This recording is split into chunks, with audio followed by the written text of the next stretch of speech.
దేవునికి స్తోత్రం. ప్రభునందు ప్రియమైన నా ప్రియ స్నేహితులారా, మీ అందరికీ నా హృదయపూర్వక వందనాలు.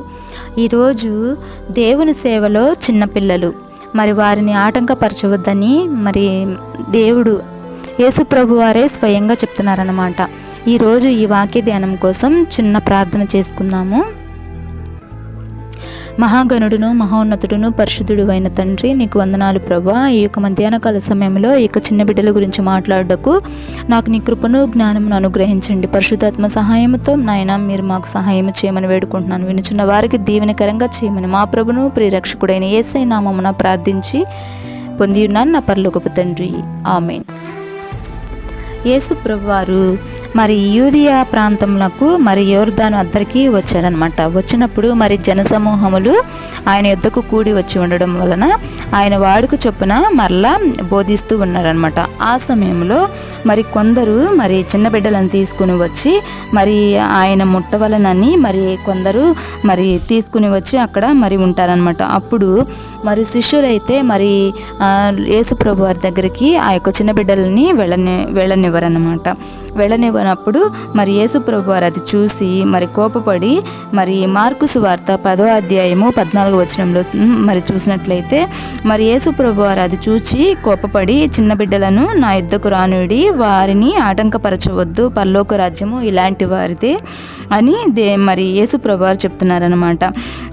మరి ఆయన 16వ వచనంలో ఆ చిన్న బిడ్డలను ఎత్తుకొని కౌగిలించుకొని వారి మీద చేతులుంచి వారిని ఆశీర్వదించాడు.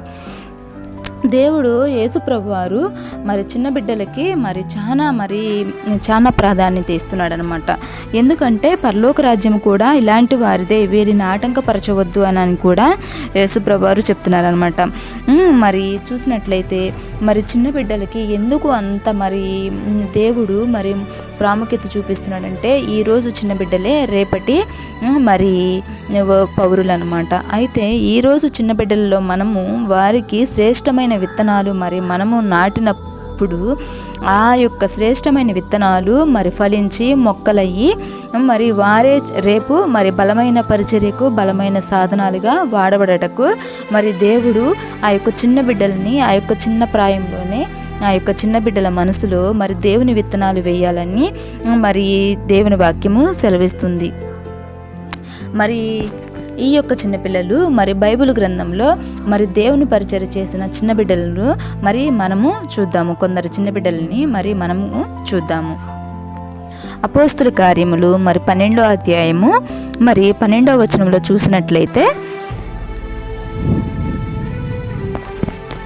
12-13 వచనాలు చూసినట్లయితే, అతడు తలుపు వాకిట తలుపు తట్టుచుండగా రోదే అను ఒక చిన్నది ఆలకించుటకు వచ్చెను.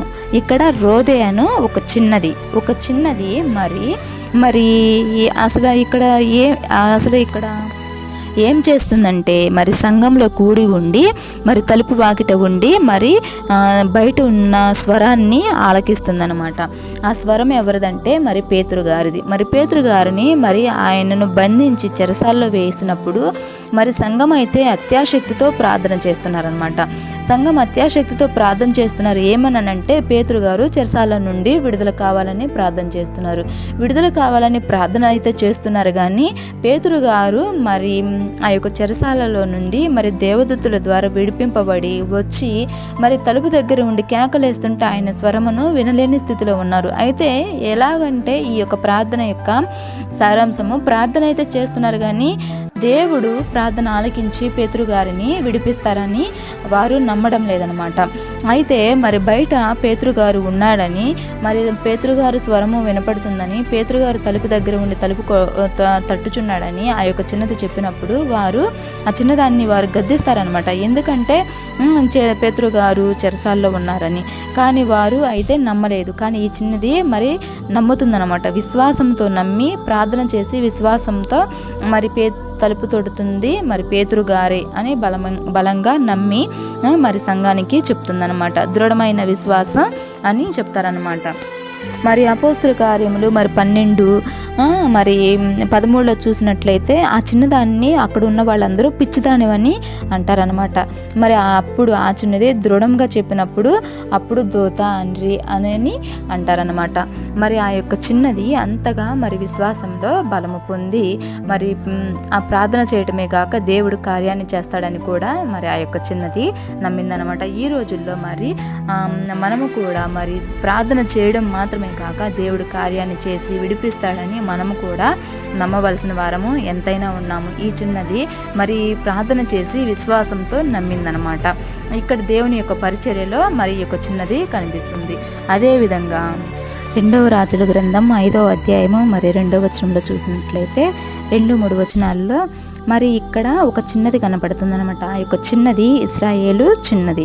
ఆ చిన్నది మరి ఆ యొక్క మరి చిన్న బిడ్డ మరి ఇశ్రాయేల్లో ఉన్నప్పుడు మరి సండే స్కూల్కి వెళ్ళి ఉండవచ్చు, లేదా యేసుప్రభువారి గారి గురించి దేవుని గురించి మరి విని ఉండవచ్చు.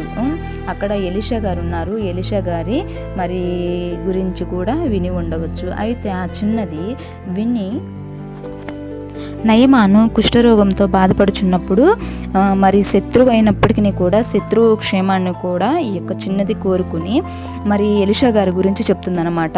మీరు అక్కడికి వెళితే మరి బాగుపడతారని ఆ యొక్క చిన్నది మరి చెప్పినప్పుడు మరి నయమాను వెళ్ళి అక్కడ మరి ఎలీషా గారిని కలిసినప్పుడు మరి అక్కడ యోర్దాను నదిలో మరి మునగమని చెప్పినప్పుడు మరి 7 మార్లు మునిగి అక్కడ స్వస్థత పడి అక్కడ దేవుని నామాన్ని మరి ఆయన మహిమపరుస్తాడనమాట.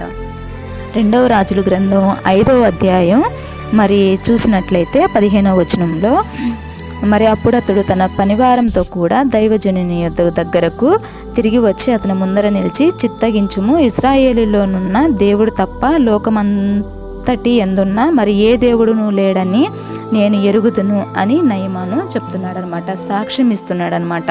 తనకు కలిగిన స్వస్థత గురించి సాక్ష్యం ఇస్తున్నాడు. మరి ఆ యొక్క సాక్ష్యం ఇవ్వడానికి నయమాను స్వస్థపరచబడడానికి కారణం ఎవరంటే ఆ యొక్క ఇశ్రాయేలు చిన్నది.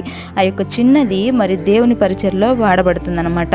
దేవుని గురించి సాక్ష్యం ఇస్తుంది. దేవుని యొక్క మరి ఆ యొక్క మహోన్నతను చూపిస్తుందన్నమాట.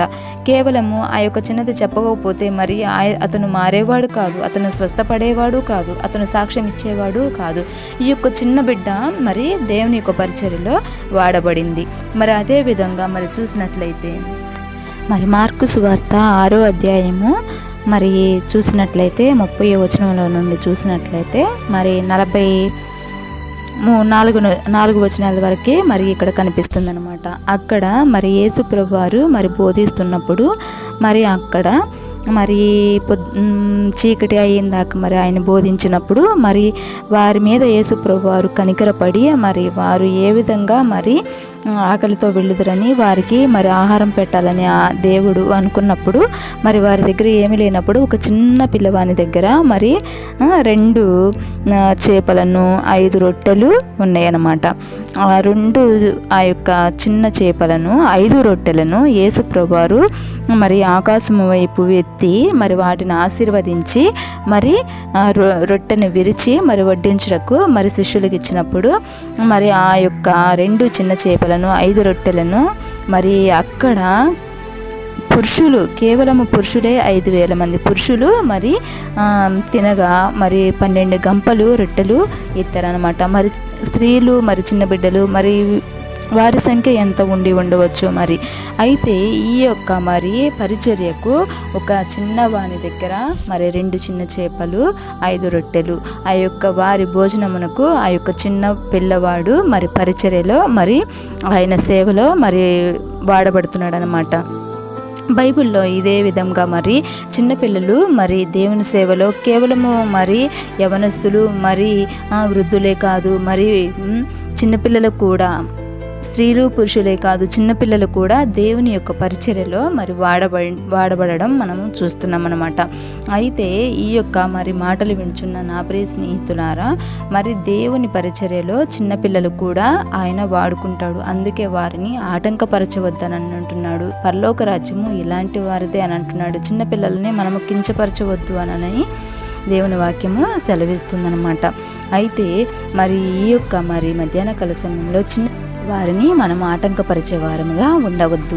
అయితే చిన్నపిల్లలకి వారు కూర్చున్నప్పుడు, లెగుస్తున్నప్పుడు, పడుకుంటున్నప్పుడు, భోజనం చేస్తున్నప్పుడు అన్ని విషయాల్లో మనము వారికి చిన్నపిల్లలకి మనం అర్థమయ్యేలాగా వివరించి చెప్పేవారముగా ఉండాలన్నమాట. చిన్నపిల్లలకి బోధించే మనము జ్ఞానము కలిగి, దైవిక జ్ఞానము కలిగి జీవిస్తూ దేవుని యొక్క ప్రేమను చిన్న బిడ్డలకు వివరించి ఆ యొక్క చిన్న బిడ్డల ద్వారా అనేక మందికి తెలియపరచబడేలాగా ఆ యొక్క చిన్న బిడ్డలని మనము ప్రతి విషయాల్లో మనము దేవుని గురించి చెప్తా ఉండాలన్నమాట. వారిని దేవుని యందు భయభక్తుల్లో పెంచేవారముగా మనము కూడా సిద్ధపడి ఉండాలి. ఈ యొక్క మధ్యాహ్న కాల సమయంలో ఈ మాటలు మీ అందరి వినికిడిలో ఆశీర్వదించబడాలని, చిన్న బిడ్డలు కూడా దేవుని పరిచర్యలో వాడబడాలని ఈ యొక్క వీడియోని చేయడం జరుగుతుంది.